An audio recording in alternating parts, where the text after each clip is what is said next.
ان الحمد للہ نحمده ونستعینه ونستغفره ونعوذ باللہ من شرور انفسنا ومن سیئات اعمالنا من یهده اللہ فلا مضل له ومن یضلل فلا ہادی له واشهد ان لا الہ الا اللہ وحدہ لا شریک له واشهد ان محمدا عبدہ ورسولہ اما بعد فإن خیر الحدیث کتاب اللہ وخیر الہدی ہدی محمد صلی اللہ علیہ وسلم وشر الامور محدثاتها وكل محدثة بدعة وكل بدعة ضلالة وكل ضلالة في النار یا ایھا الذین آمنوا اتقوا اللہ حق تقاته ولا تموتن الا وانتم مسلمون یا ایھا الناس اتقوا ربکم الذی خلقکم من نفس واحدة وخلق منها زوجها وبث منهما رجالا كثيرا ونساء واتقوا الله الذي تساءلون به والارحام ان الله كان عليكم رقيبا یا ایھا الذین آمنوا اتقوا اللہ وقولوا قولا سدیدا یصلح لکم اعمالکم ویغفر لکم ذنوبکم ومن یطع اللہ ورسولہ فقد فاز فوزا عظیما اما بعد فاعوذ باللہ من الشیطان الرجیم بسم اللہ الرحمن الرحیم ان اللہ وملائکتہ یصلون علی النبی یا ایھا الذین آمنوا صلوا علیہ وسلموا تسلیما اللہم صلی علی محمد وعلی آل محمد کما صلیت علی ابراہیم وعلی آل ابراہیم انکا حمید مجید اللہم بارک علی محمد وعلی آل محمد کما بارکت علی ابراہیم وعلی آل ابراہیم انکا حمید مجید الصلاۃ والسلام علیک یا رسول اللہ الصلاۃ والسلام علیک یا حبیب اللہ الصلاۃ والسلام علیک یا رحمۃ للعالمین وعلی آلک واصحابک یا خاتم النبیین واجب الاحترام برادران اسلام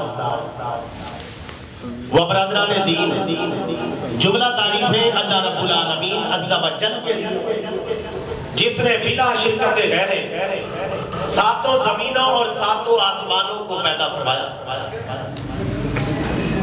اور درود نامحدود اور سلام بے شمار ہمارے پیارے نبی، ہمارے پیارے آقا، ہمارے پیارے پیغمبر سرکار مدینہ، سرور قلب و سینہ، فیض گنجینہ، صاحب معطر پسینہ، باعث نزول سکینہ، آقا نامدار، مدینے کے تاجدار، سارے نبیوں کے سالار، حبیب کردگار، محبوب پروردگار، جناب احمد مختار، حضرت محمد مصطفیٰ صلی اللہ علیہ وسلم کی ذات گرامی پر کہ جنہوں نے دنیا میں تشریف لا کر حق کا بول بالا فرمایا۔ واجب الاحترام برادران اسلام، آج کے سلسلہ درس قرآن کا عنوان ہے امت اور مسلمانوں پر قرآن کے حقوق۔ انشاءاللہ العزیز آج کے موضوع کی مناسبت سے آپ بھائیوں کی خدمت میں امت پر اور مسلمانوں پر قرآن پاک کے 10 حقوق آپ کی خدمت میں پیش کرنا چاہوں گا۔ اللہ تبارک و تعالی مجھے حق اور سچ کہنے کی توفیق عطا فرمائے، ہم سب کو قرآن و سنت والی زندگی اور قرآن و سنت والی موت نصیب فرمائے۔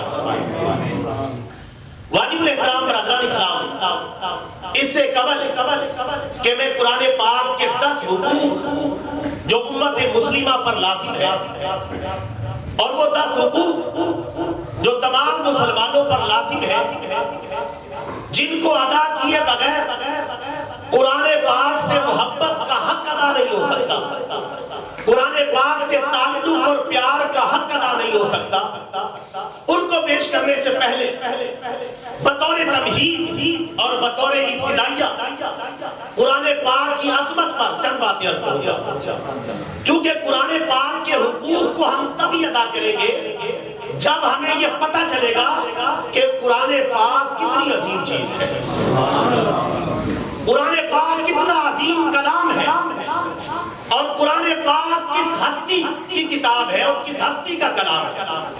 اگر ہمیں یہ سمجھ آ جائے کہ قرآن پاک کی عظمت کیا ہے، مقام کیا ہے، مرتبہ کیا ہے، شان و شوکت کیا ہے، اور اللہ تبارک و تعالیٰ نے یہ آفاقی کتاب عطا کر کے ہم پر کتنا بڑا احسان عظیم فرمایا ہے، اگر یہ ہماری سمجھ میں بات آ جائے تو پھر قرآن پر عمل کرنا بھی آسان ہو جائے گا، قرآن پاک کے 10 حقوق کو ادا کرنا بھی آسان ہو جائے گا۔ اصل مسئلہ یہ ہے کہ ہم قرآن پاک کی عظمت کو ابھی تک اس طرح پہچان نہیں سکے جس طرح پہچاننے کا حق تھا، اور قرآن پاک کا حق ہم اس طرح ادا نہیں کر سکے جس طرح ادا کرنے کا حق تھا۔ اسی شاعر نے کیا خوب کہا ہے، درس قرآن گر ہم نے نہ بلایا ہوتا، یہ زمانہ نہ زمانے نے دکھایا ہوتا، چاٹ ڈالی کتب ہم نے فلسفہ انگلش کی، ہاتھ بھولے سے بھی قرآن کو لگایا ہوتا، اور گر تم ہی خواہی مسلمان زیستن نیست ممکن جزبہ قرآن زیستن، اور وہ معزز تھے زمانے میں مسلمان ہو کر، اور ہم خار ہوئے تاریخ قرآن ہو کر، اور گر عمل ہی نہیں تو پھر قرآن میں کیا رکھا ہے، گر عمل ہی نہیں تو پھر قرآن میں کیا رکھا ہے، گو لاکھ اسے سینے سے لگا رکھا ہے۔ واجب الاحترام برادران اسلام، یہ وہ عظیم کتاب ہے، یہ وہ آفاقی کتاب ہے، یہ وہ بین الاقوامی کتاب ہے، یہ وہ انٹرنیشنل قانون کائنات ہے جس کی پیشانی پر اللہ تبارک و تعالیٰ نے شروع میں لکھ دیا ہے، ذالک الکتاب لا ریب فیہ، یہ وہ عظیم الشان اور محتم الشان کتاب ہے کہ جس میں شک کی گنجائش نہیں ہے، اس میں جو کچھ بھی ہے حق ہی حق ہے، سچ ہی سچ ہے۔ ذالک الکتاب لا ریب فیہ، یہ وہ عظیم کتاب ہے جس میں شک کی گنجائش نہیں، اور اللہ تبارک و تعالیٰ نے اس کتاب کی عظمت کو سمجھانے کے لیے اور اس کتاب کی عظمت کو بتانے کے لیے پوری کائنات کو اس کتاب کی مثل لانے کے لیے قرآن پاک میں 5 چیلنج دیے، پوری کائنات کو للکارا، پوری کائنات کو مخاطب کیا، دنیا بھر کے انسانوں کو مخاطب کیا، روز اول سے لے کر روز آخر تک یہ چیلنج موجود تھا اور موجود رہے گا۔ یہ نہیں کہ یہ چیلنج ختم ہو گیا ہے، رسول پاک کے دور میں تھا یا نزول قرآن کے دور میں تھا، یہ چیلنج آج بھی موجود ہے اور صبح قیامت تک یہ چیلنج موجود رہے گا۔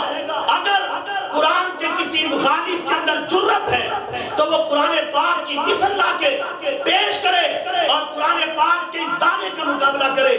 یہ وہ عظیم کتاب ہے جس کے حوالے سے قرآن پاک میں جا بجا اللہ نے 5 چیلنج دیے۔ کتنے؟ بولو بولو، کتنے چیلنج دیے؟ 5 چیلنج دیے پوری دنیا کو۔ کوئی یہ نہ کہے یہ پہلے کی بات تھی، آج بھی چیلنج موجود ہے، اب بھی کوئی مقابلے میں آ سکتا ہے۔ اللہ نے پہلا چیلنج دیا، میں آیات نہیں پڑھوں گا، صرف اشارے کروں گا چونکہ پھر درس قرآن کا سلسلہ جو ہے زیادہ طویل ہو جائے گا۔ پہلا چیلنج اللہ تعالیٰ نے دیا، پوری دنیا کو چیلنج دیا، اگر تم اس کو اللہ کی کتاب نہیں مانتے، اللہ کا کلام نہیں مانتے تو پھر اس جیسی کتاب بنا کر لے آؤ۔ جاؤ ساری دنیا کے جن اور انسان جمع ہو جاؤ، زمین و آسمان کی ساری مخلوق جمع ہو جائے، سب سر جوڑ کر بیٹھ جائے، جدید و قدیم دماغ اکٹھے ہو کر بیٹھ جائے اور اس جیسی کتاب بنا کر لے آئیں۔ فرمایا تم سارے جڑ کر، سارے سر جوڑ کر بیٹھ جاؤ، دنیا بھر کی ٹیکنالوجی اور سائنس کو استعمال کرو، اپنی ذہانت اور فطانت کو استعمال کرو، اس جیسی کتاب بنا کر نہیں لا سکتے. یہ 15ویں سپارے میں اللہ تبارک و تعالیٰ نے چیلنج دیا. جب دنیا اس چیلنج کا مقابلہ نہیں کر سکی اور اس چیلنج کا جواب نہیں لا سکی تو اللہ نے پھر دوسرا چیلنج دیا. دوسرا چیلنج پارہ نمبر 12 کے اندر دیا. اللہ نے فرمایا اے دنیا والو اگر اس جیسی کتاب بنا کر نہیں لا سکتے چلو اس جیسی 10 صورتیں بنا کر لے آؤ. ساری دنیا کے لوگ مل جاؤ, جدید و قدیم سارے فلسفے اور منطق پڑھنے والے مل جاؤ, اس جیسی 10 صورتیں بنا کر لے آؤ. لیکن دنیا اس چیلنج کو بھی قبول نہیں کر سکی. پھر اللہ تبارک و تعالیٰ نے تیسرا چیلنج دیا. ارشاد فرمایا اگر اس جیسی کتاب بنا کر بھی نہیں لا سکتے, 10 صورتیں بنا کر بھی نہیں لا سکتے, چلو اس جیسی ایک صورت ہی بنا کر لے آؤ. فاتو بھی صورت مثلی ہی, اس جیسی ایک صورت ہی بنا کر لے آؤ. سب سر جوڑ کر بیٹھ جاؤ. قرآن پاک کی سب سے چھوٹی سورہ مبارکہ سورہ کوثر ہے, چلو سورہ کوثر جیسی ایک چھوٹی سی سورہ مبارکہ ہی بنا کر لے آؤ. لیکن دنیا اس چیلنج کا مقابلہ بھی نہیں کر سکی. اللہ نے پھر چوتھا چیلنج دیا. فرمایا اس جیسی کتاب بنا کر بھی نہیں لا سکتے, 10 صورتیں بنا کر بھی نہیں لا سکتے, اس جیسی ایک صورت بھی بنا کر نہیں لا سکتے, تو چلو پھر اس جیسی ایک آیت ہی بنا کر لے آؤ. اس جیسی ایک آیت بنا کر لے آؤ. ایک آیت کھلا چیلنج ہے, اس جیسی ایک آیت بنا کر لے آؤ. لیکن دنیا اس چیلنج کو بھی قبول نہیں کر سکی. پھر اللہ نے 5واں چیلنج دیا. پارہ نمبر 27 میں فرمایا فَلْيَأْتُوا بِحَدِيثٍ مِثْلِهِ إِن كَانُوا صَادِقِينَ. اگر اس جیسی کتاب بنا کر بھی نہیں لا سکتے, 10 صورتیں بنا کر بھی نہیں لا سکتے, اس جیسی ایک صورت بھی بنا کر نہیں لا سکتے, ایک آیت بھی اس کی طرح بنا کر نہیں لا سکتے, فَلْيَأْتُوا بِحَدِيثٍ مِثْلِهِ إِن كَانُوا صَادِقِينَ. چلو اس جیسی ایک بات ہی بنا کر لے آؤ, ایک چھوٹی سی بات ہی بنا کر لے آؤ اگر تم اپنے دعوے میں سچے ہو. لیکن الحمدللہ یہ کتاب اللہ کا روز اول سے چیلنج ہے. نہ پہلے کوئی قبول کر سکا, نہ آج کے دور میں قبول کر سکا ہے, نہ صبح قیامت تک کوئی قبول کر سکے گا, چونکہ یہ انسانوں کا بنایا ہوا کلام نہیں ہے, یہ اللہ تعالیٰ کا نازل کردہ کلام ہے. یہ وہ عظیم کتاب ہے جو اللہ تبارک و تعالیٰ نے اپنے پیارے پیغمبر حضرت محمد مصطفیٰ صلی اللہ علیہ وسلم کے قلب اطہر پر نازل کیا ہے. حضرت جبریل کی وساطت سے نازل کیا ہے. 23 سال کے عرصے میں تھوڑا تھوڑا اسے نازل کیا ہے, اور یہ وہ کتاب ہے. اللہ فرماتا ہے لو انزلنا هذا القرآن على جبل لرأيته خاشعا متصدعا. اگر ہم اس قرآن کو پہاڑوں پر اتار دیتے تو قرآن کی ہیبت اور عظمت کی وجہ سے پہاڑ دب جاتے, ریزہ ریزہ ہو جاتے, اس کا تحمل نہ کر سکے. لیکن قلب محمد نے اس کا تحمل کر لیا ہے. یہ وہ عظیم کتاب ہے جو آج ہمارے پاس موجود ہے, ہمارے گھر میں موجود ہے, ہماری مسجد میں موجود ہے, ہمارے منبر و محراب پر موجود ہے, ہمارے دفتروں میں موجود ہے. یہ وہ کتاب ہے جس کی میرے بھائیوں ہم قدر نہیں کر پا رہے, اس کتاب کی عظمت کو نہیں پہچان پا رہے. یہ وہ کتاب ہے میرے اور آپ کے پیارے نبی حضرت محمد مصطفیٰ صلی اللہ علیہ وسلم نے ارشاد فرمایا جو اس کا 1 حرف پڑھے گا اس کے لیے 10 نیکیاں, جو 2 حرف پڑھے گا اس کے لیے 20 نیکیاں, جو 3 حرف پڑھے گا اللہ تعالیٰ اس کے نامہ اعمال میں 30 نیکیاں درج. آپ صلی اللہ علیہ وسلم نے فرمایا میں نہیں کہتا الف لام میم 1 حرف ہے, الف علیحدہ حرف ہے, لام علیحدہ حرف ہے, میم علیحدہ حرف ہے. جو صرف الف لام میم پڑھے گا اس کے نامہ اعمال میں 30 نیکیاں درج کر دی جائیں.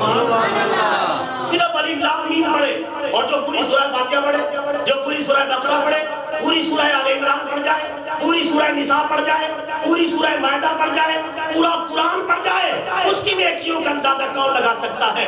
ریاضی کی دنیا جواب دے جائے گی, ہندسے کی دنیا جواب دے جائے گی, کیلکولیٹر کی اور کمپیوٹر کی دنیا جواب دے جائے گی. اللہ اپنے کلام کو پڑھنے پر 1 حرف پر اتنی زیادہ نیکی عطا فرماتا ہے. میرے بھائیوں جب ہم قرآن کو نہیں پڑھتے اور اس کو نہیں تھامتے, اس کی تلاوت نہیں کرتے, تو روزانہ کی بنیاد پر ہمارا کتنا نقصان ہو رہا ہے. اندازہ کریں اگر کاروبار میں روزانہ 10